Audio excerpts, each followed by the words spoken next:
সকালে ঘুম থেকে উঠে যদি আপনি দেখতে পান একটা মাছির থেকেও আপনার হাইট ছোট হয়ে গিয়েছে, তখন আপনি কি করবেন? আপনার স্ত্রী বা কন্যা কেউ আপনাকে দেখতে পর্যন্ত পারছে না। চোখ মুছতে মুছতে ভাবতেই পারেন যে স্বপ্ন দেখছেন, কিন্তু না, বাস্তবে পল নামের এই লোকের সঙ্গে এটাই ঘটেছে। কীটপতঙ্গের প্রতি অতিরিক্ত মায়া দেখিয়ে যে জীবনে কোনোদিন একটা পিঁপড়া পর্যন্ত মারেনি, তাকেই কিনা শেষ পর্যন্ত গোটা জীবন একটা মশার থেকেও ছোট হয়ে কাটাতে হবে।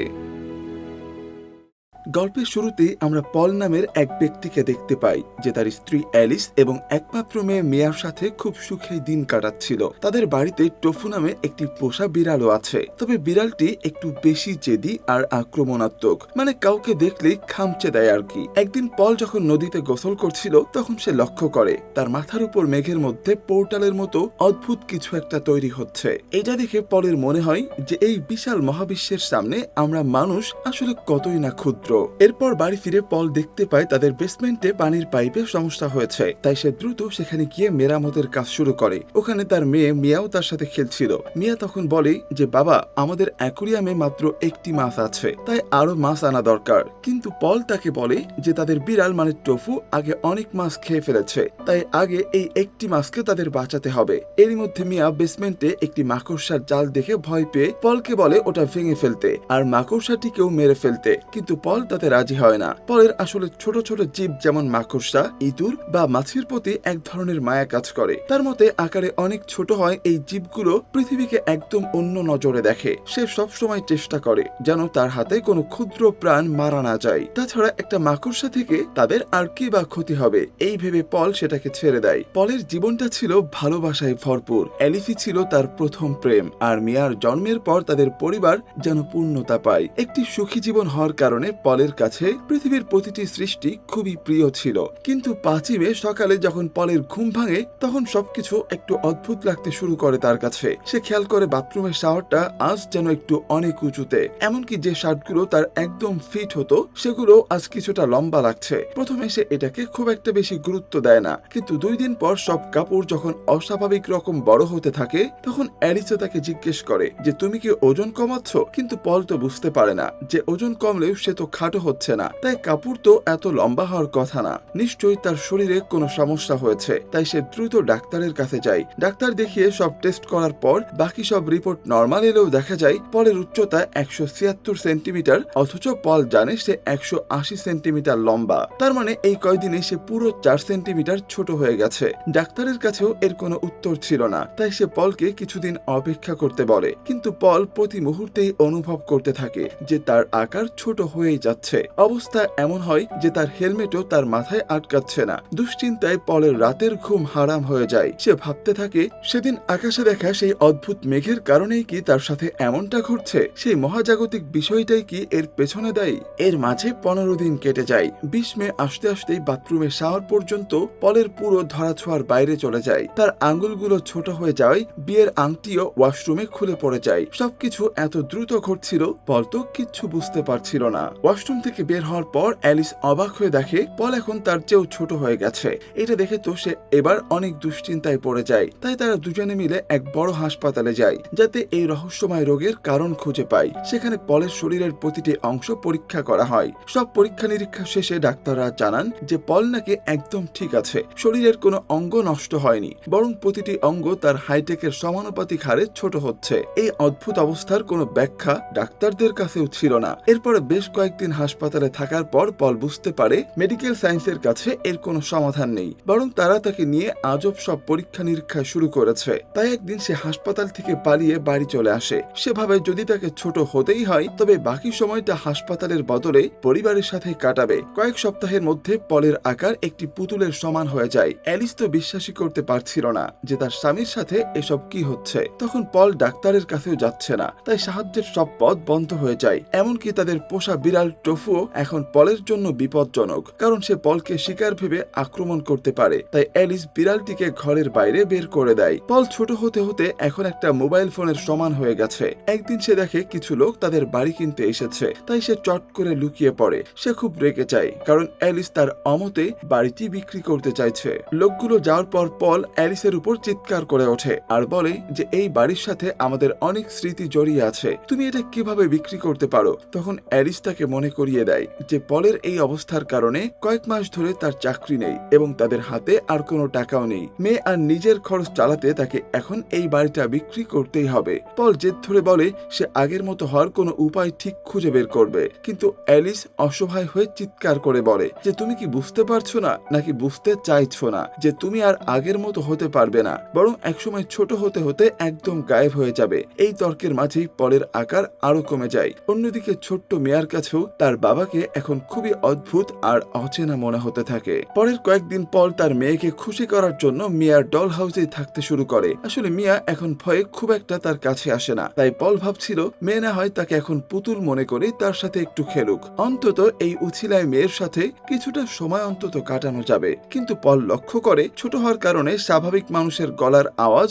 এখন তার কানের জন্য অসহ্য হয়ে দাঁড়িয়েছে। এরপর এক রাতে সে মন খারাপ করে তার স্ত্রী অ্যালিসের পাশে গিয়ে শুয়ে পড়ে। পল এখন অ্যালিসের আঙুলের সমান হয়ে গেছে। সে বুঝতে পারে নিজের পরিবারে এখন তার আর কোনো জায়গা নেই। অ্যালিস আর মিয়া তাকে ছাড়াই বেঁচে থাকার অভ্যাস করে ফেলেছে। একদিন পল যখন বাড়িতে একা ছিল তখন তাদের পোষা বিড়াল টফু কোনোভাবে ভেতরে ঢুকে পড়ে। ভয় পালাতে গিয়ে পল একটি পিনের উপর আছাড় খেয়ে বেশ আহত হয়। সে বুঝতে পারে সাধারণ একটা পিনও তার জন্য কতটা মারাত্মক, কিন্তু আগে তাকে টফুর হাত থেকে বাঁচতে হবে, কারণ বিড়ালটি এখন তাকে শিকার মনে করে তাড়া করছে। আত্মরক্ষার জন্য পল একটি পিন হাতে তুলে নেয় এবং টফুর থেকে দূরে দৌড়াতে থাকে। সে টফুকে ডল হাউসের দিকে নিয়ে গিয়ে একটু বিভ্রান্ত করার চেষ্টা করে, কিন্তু টফু এখন পলের তুলনায় বিশাল এক দানব। পল দ্রুত দৌড়ে দরজার নিচ দিয়ে বেসমেন্টে ঢুকে পড়ে, কিন্তু পালানোর সময় টফুর থাবার এক ঝটকায় পল সিঁড়ি থেকে নিচে পড়ে যায়। এখন এই সিঁড়ির সামান্য উচ্চতাও তার জন্য অনেক বেশি ছিল, তবে ভাগ্য ভালো হওয়ার কারণে সে একটা ময়লার ঝুড়িতে পড়ে অজ্ঞান হয়ে যায়। বাইরে অ্যালিস এসে পলের রক্তাক্ত শার্ট পরে থাকতে দেখে আঁতকে ওঠে। সে ভাবে হয়তো টফু পলকে খেয়ে ফেলেছে। ওদিকে বেসমেন্টে পলের জ্ঞান ফিরলে সে অ্যালিসের নাম ধরে চিৎকার করতে থাকে, যাতে কোনোভাবে সে এসে তাকে ঝুড়ি থেকে উদ্ধার করে। অ্যালিস তো ঠিকই বেসমেন্টে আসে, কিন্তু পল এখন এতই ছোট যে অ্যালিস তাকে দেখতে পায় না, আর পলের এত ক্ষীণ আওয়াজও তার কান পর্যন্ত পৌঁছায় না। ঠিক তখনই অ্যালিস টফুকে দেখতে পায় এবং তার পেছনে ধাওয়া করে। সে মোটামুটি নিশ্চিত যে টফুই তার স্বামীকে মেরে ফেলেছে। এদিকে পল তো রাগে ঝুড়ির ময়লাগুলো ছুঁড়ে ফেলে সেখানেই ঘুমিয়ে পড়ে। রাত হতেই সে বুঝতে পারে যে তার পরিবার তাকে মৃত বলে ধরে নিয়েছে, তাই এখন থেকে তাকে একাই বেঁচে থাকার লড়াই করতে হবে। সে প্রথমে ময়লা থেকে নিজের কাপড় বানিয়ে নেয়। ভাগ্যক্রমে সে ঝুড়ি থেকে বের হওয়ার জন্য একটা ফুটো পেয়ে যায়। এরপর পিনটা হাতে নিয়ে সে সাবধানে এগোতে থাকে। হঠাৎ সে পাশ দিয়ে কারো যাওয়ার শব্দ পায়। সে এখন ঘরের পোকামাকড়ের চেয়েও ছোট হয়ে গেছে। ভয়ে সে দ্রুত ওয়াটার হিটারের উপর চড়ে বসে। সে বুঝতে পারছিল এই বেসমেন্ট থেকে বের হওয়া হয়তো তার পক্ষে আর সম্ভব নয়, কারণ ভেন্টিলেটরে মশার নেট লাগানো ছিল, যা সে পার হতে পারবে না। পল এরপর লিকেজ হওয়া পাইপ থেকে পানি খেয়ে তৃষ্ণা মেটায়। পেটে চোট থাকায় সে পানি দিয়ে নিজের ক্ষতগুলো পরিষ্কার করে নেয়, যাতে ইনফেকশন না হয়। এরপর হিটারের গরমে সে ওখানেই ঘুমিয়ে পড়ে। পরদিন সকালে মিয়ার ডাকে পলের ঘুম ভাঙে। মিয়া বাইরে থেকে তার বাবার নাম ধরে ডাকছিল, কারণ আগের দিন থেকে সে তার বাবাকে দেখেনি। পল দৌড়ে গিয়ে চিৎকার করতে থাকে, কিন্তু সিঁড়িগুলো এখন তার সামনে পাহাড়ের মতো উঁচু, যা ডিঙানো আসলে অসম্ভব। তখনই সে শুনতে পায় অ্যালিস মিয়াকে বলছে যে তার বাবা আর কখনোই ফিরে আসবে না, সে মারা গেছে। এটা শুনে পলের বুক ফেটে কান্না আসে। সে বেঁচে থাকতেও তার পরিবার তাকে মৃত ভাবছে। এই কষ্ট সে কোনোভাবেই মেনে নিতে পারছে না। কান্নাকাটি আর চিৎকার করা ছাড়া এখন আর তার কিছুই করার নেই, কারণ তার আওয়াজ তো কারো কানেই যাচ্ছে না। এর কিছুক্ষণ পর সে বুঝতে পারে অ্যালিস আর মিয়া সত্যি সত্যি বাড়িটি বিক্রি করে দিয়ে গাড়ি নিয়ে চিরতরে চলে যাচ্ছে। পল বুঝতে পারে সে এখন এই বাড়িতে একদম একা আটকে গেছে। তবুও সে চক দিয়ে মেঝের উপর নিজের নাম লেখে, যাতে কোনোদিন যদি অ্যালিস বা মিয়া বেসমেন্টে আসে তবে বুঝতে পারে সে জীবিত আছে। তবে এবার তো তার খাবারের প্রয়োজন। পলের মাথায় একটা আইডিয়া আসে। সে আলমারির পেছনে রাখা একটা চিজের টুকরো আনতে যায়। এটা সে নিজেই কয়েক মাস আগে ইঁদুর ধরার কলে আটকে রেখেছিল। সে পিঁপড়েদের তাড়িয়ে দিয়ে কলটি বন্ধ করে এবং চিজের টুকরোটি নিয়ে নেয়। মজার ব্যাপার হলো তার শরীরের তুলনায় এই চিজের টুকরোটি দিয়ে সে অনেক দিন চলতে পারবে। কিন্তু হঠাৎ একটি মাকড়সা তাকে আক্রমণ করতে আসে। পল তার হাতের পিন দিয়ে শব্দ করে মাকড়সাটিকে ভয় দেখিয়ে তাড়িয়ে দেয়। এবার তাকে ঘুমানোর জন্য একটি নিরাপদ জায়গা খুঁজতে হবে, যেখানে পোকা মাকড়সা তাকে আক্রমণ করতে পারবে না। সে একটি কাগজের বক্স খোলার চেষ্টা করে, কিন্তু পিন দিয়ে সেটি ফুটো করার মতো শক্তিও এখন তার শরীরে নেই। পল তখন একটা বুদ্ধি বের করে। সে ভেজা কাপড় দিয়ে কাগজের বক্সটি ভিজিয়ে দেয় এবং নরম হয়ে গেলে পিন দিয়ে সহজেই ভেতরে ঢুকে পড়ে। সেখানে সে দেশলাইয়ের বাক্সের উপর শুয়ে পড়ে, কারণ পোকামাকড় আর মাকড়সা থেকে বাঁচার জন্য এটাই ছিল একমাত্র নিরাপদ জায়গা। পরদিন সকালে উপর থেকে আসা কারো গলার আওয়াজে পলের ঘুম ভেঙে যায়। সে দ্রুত একটি একটি পেপার ক্লিপ দিয়ে লোহার পেরেকের উপর আঘাত করতে থাকে যাতে শব্দ হয়। সে ভাবছিল হয়তো তার স্ত্রী কোনো জিনিস নিতে আবার বাড়িতে ফিরে এসেছে এবং এই শব্দ শুনে তাকে খুঁজে পাবে। কিন্তু দুর্ভাগ্যবশত যারা এসেছিল তারা ছিল প্যাকিং করার লোক। সম্ভবত অ্যালিসই তাদের জিনিসপত্র নিতে পাঠিয়েছিল। এটা দেখে পলের সব আশায় ভেঙে যায় যে সে কোনোদিন তার স্ত্রী বা মেয়ের দেখা পাবে না। চরম হতাশায় সে বেসমেন্টে রাখা একটা মদের বোতল থেকে কিছুটা পান করে। সে বুঝতে পারে এই বোতলটা তার জন্য এখন এতটাই বিশাল যে সে সারা জীবন খেলেও এটা শেষ হবে না। নেশার ঘরে সে অ্যাকোরিয়ামের উপর থেকে সেই মাকড়সাটিকে দেখতে পায়। পল তার পিন দিয়ে ওটাকে ভয় দেখাতে থাকে, কিন্তু ক্রমাগত ছোট হতে থাকায় মাকড়সাটি তাকে এক ধাক্কায় পানিতে ফেলে দেয়। পলকে এখন পানির ভেতরে লুকিয়ে অপেক্ষা করতে হবে মাকড়সাটি ওখান থেকে সরে যাওয়া পর্যন্ত। মজার ব্যাপার হলো গল্পের শুরুতে মিয়ার কথা শুনে পল যে মাকড়সাটিকে মারতে চায়নি এই ভেবে যে এটা আমাদের কি বা ক্ষতি করবে। আজ সেই ছোট্ট মাকড়সাটি তার জীবনের সবচেয়ে বড় আতঙ্ক হয়ে দাঁড়িয়েছে। কিছুক্ষণ পর পানি থেকে উঠে পল বুঝতে পারে পুরো বেসমেন্টে এই একটি মাকড়সাই আছে। যদি সে কোনোভাবে এটাকে শেষ করতে পারে তবে সে অন্তত নিরাপদ থাকবে। পল তখন টোপ ফেলে মাকড়সাটিকে মারার পরিকল্পনা করে, কিন্তু এখন সে এতটাই ক্ষুদ্র যে মাকড়সাটির কোনো বড় ক্ষতি সে করতে পারে না। উল্টো মাকড়সাটি তাকে ধাওয়া করে এক কোনায় ঘিরে ফেলে এবং প্রায় মেরেই ফেলছিল। কিন্তু তখনই পল কিছু কাঠের টুকরো খুঁজে পায় এবং সেগুলো মাকড়সার চোখে ঠুকিয়ে দিয়ে নিজেকে রক্ষা করে। এদিকে পানিতে ভিজে গিয়ে পল প্রচন্ড কাঁপছিল। সে অনেকক্ষণ ধরে চেষ্টার পর একটি দেশলাই জ্বালাতে সক্ষম হয় এবং ময়লার স্তূপে সামান্য আগুন ধরিয়ে নিজেকে শুকিয়ে নেয়। পল তখন ভাবতে থাকে মাত্র কয়েক মাসে তার জীবন কতটা বদলে গেছে। এক সময় তার সব ছিল, সে খুবই সুখে ছিল, আর আজ তাকে পোকামাকড়ের হাত থেকে বাঁচতে লড়াই করতে হচ্ছে। তার পরিবার তাকে মৃত ভেবে ছেড়ে চলে গেছে। এইভাবে একটা একটা দিন কাটাতে কাটাতে পল এই পরিস্থিতির সাথেও আস্তে আস্তে নিজেকে মানিয়ে নিতে শুরু করে।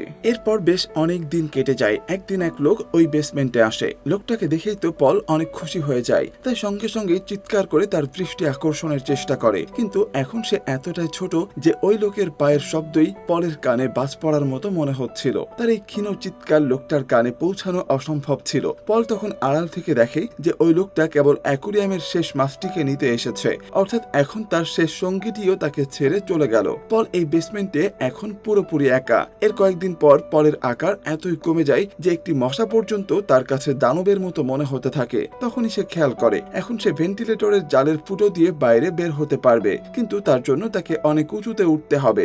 ফার্নিচারের কাঠ ধরে উপরে উঠতে পলের কয়েক ঘন্টা সময় লেগে যায়। অনেকক্ষণ ধরে কঠোর পরিশ্রমের পর সে আলমারির উপর পৌঁছায়। সেখান থেকে তাকে দেয়ালের ওই ফাটলে লাফ দিতে হবে, যেহেতু এখন এটা ছাড়া আর কোনো উপায় নেই। তাই সে সাহস করে লাফ দেয় আর লাকিলি ওখানে পৌঁছে যায়। কিন্তু পথে বাধা হয়ে দাঁড়ায় সেই বিশাল মাকড়সার জাল। সে খুব সাবধানে এগোচ্ছিল, কিন্তু তার পায়ের কম্পন টের পেয়ে মাকড়সাটি তার দিকে তেড়ে আসে। পলের তখন মনে হচ্ছিল এটাই তার শেষ সময়, তাই বাঁচার আশা ছেড়ে দিয়ে এরপর সে চুপচাপ দাঁড়িয়ে মৃত্যুর জন্য অপেক্ষা করতে থাকে। কিন্তু ভাগ্য আবার তাকে সাহায্য করে। একটি পোকা মাকড়সার জালে আটকে যায় আর মাকড়সাটি পলের বদলে তখন ওই পোকাটিকে খেতে ও পাশে চলে যায়। এই সুযোগে পল জান প্রাণ দিয়ে দৌড়ে ভেন্টিলেটরের জালের কাছে পৌঁছায়, কিন্তু সে দেখে সে এখনো জালের ছিদ্রের তুলনায় সামান্য বড়, তাই আর বের হতে পারে না। মানে এত কষ্ট করে এখানে আসার পরেও সে আর বের হতে পারলো না। তবে যেহেতু সে প্রতিদিন ছোট হচ্ছে তাই সে ওই রাতের জন্য সেখানেই ঘুমিয়ে পড়ে। পরদিন সকালে পলের ঘুম ভাঙতেই সে দেখতে পায় কিছু পিঁপড়ে তার পা কামড়ানোর চেষ্টা করছিল।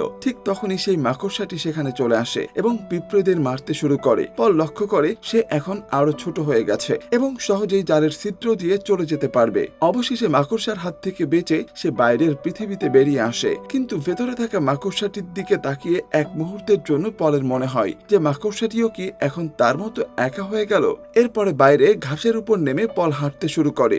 এখন তার কাছে নিচে থাকা ঘাসগুলো ঘন জঙ্গলের মতো মনে হচ্ছে এবং ঘাসের উপর জমে থাকা ভোরের শিশির বিন্দুগুলো এক একটি পানির ড্রামের মতো বিশাল লাগছে। পল তখন ফিল করে যে যদি অন্য নজরে দেখা যায় তবে এই জগৎটা খুবই সুন্দর। সাধারণ মানুষ প্রকৃতির এই সূক্ষ্ম সৌন্দর্য কখনোই দেখতে পায় না, যা পল এখন অনুভব করছে। যদিও সে জানে হয়তো সে তার মেয়েকে আর কোনোদিন দেখতে পাবে না, তবুও সে তার বাকি জীবনটা নিজের মতো করে নতুন এক মহাবিশ্বে কাটিয়ে দিতে পারবে। পলের এরকম অন্যরকম আশাবাদী মনোভাবের সাথে সাথেই আমাদের আজকের গল্পটাও এখানেই শেষ হয়ে যায়। আসলে আমার মনে হয় মানুষের থেকে এই পৃথিবীটাকে জীবজন্তুরা একটু ভিন্ন নজরেই দেখে। একবার যদি আমরা ওই সব কীট পতঙ্গের নজরে পৃথিবীটা দেখতে পারতাম তাহলে হয়তোবা পলের মতো আমাদের মনোভাবটাও পরিবর্তন হয়ে যেত। কি বলেন আপনারা? তো আজ এ পর্যন্তই, দেখা হবে নতুন কোনো গল্প নিয়ে। সে পর্যন্ত সবাই সবাই ভালো থাকবেন, সুস্থ থাকবেন এই আশা ব্যক্ত করে এখানেই শেষ করছি। আল্লাহ হাফেজ।